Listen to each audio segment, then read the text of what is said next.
All right, this is Tobias McLeod again. I'm here at the Mexican Heritage Plaza. Of course, my son is taking another awesome class upstairs through San Jose Jazz music program.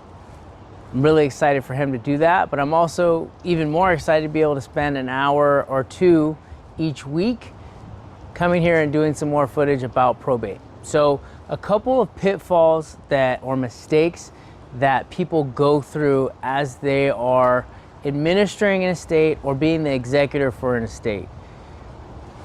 When you look at some of the biggest mistakes, the first mistake is not seeking out a professional. So myself as a realtor, I'm not an attorney, but I know a few really good attorneys that I can refer you to if you live in California. And I'm actually connected with a vast network of other real estate professionals that work in the probate niche or the probate realm to help families that are going through probate. So make sure you're connecting with a good attorney. At least if not going through and using them through the whole process because the attorney says, oh yeah, you can just file this form, do that, and there's no reason to hire me.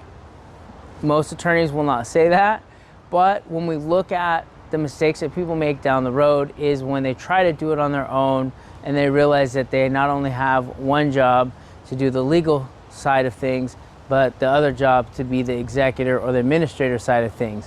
So that goes into my next piece of the mistakes is if you're the administrator, you have a list of duties that you need to fulfill. A lot of times when you hire a great attorney, they'll tell you, you need to fulfill this checklist by this timeline.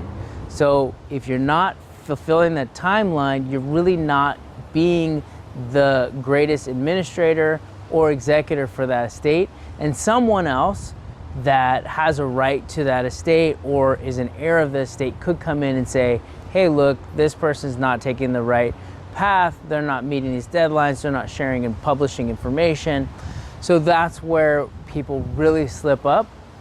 Another mistake, which is a little more nuanced, is I've seen people that make mistake number one and they make mistake number two, and then they go into court and try to come up with excuses and argue with the judge. So that's mistake number three that I'm gonna share today, is that if you're trying to go through probate on your own, never argue with the judge. I've been there way too many times to see it happen where somebody thinks they have all the forms done, they think they've done the proper notice, and the judge has some notes to correct them with the probate attorney there with them as well, saying, hey, we need to fix these three things and then we can move forward with the case.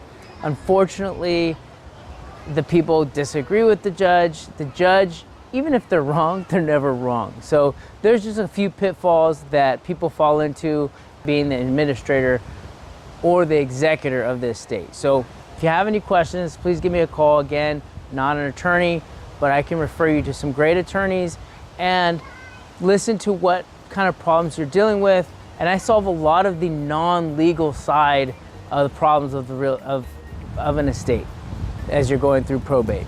So anything from clean out to making sure that those notices are done, right? I can assist with getting copies of deeds. I can do a lot of working with title, making sure everything gets cleared up, and not only that, coordinating the team with the attorney and everybody else to make sure that everything is done in accordance to the law and accordance to your best fiduciary duties to handle the estate.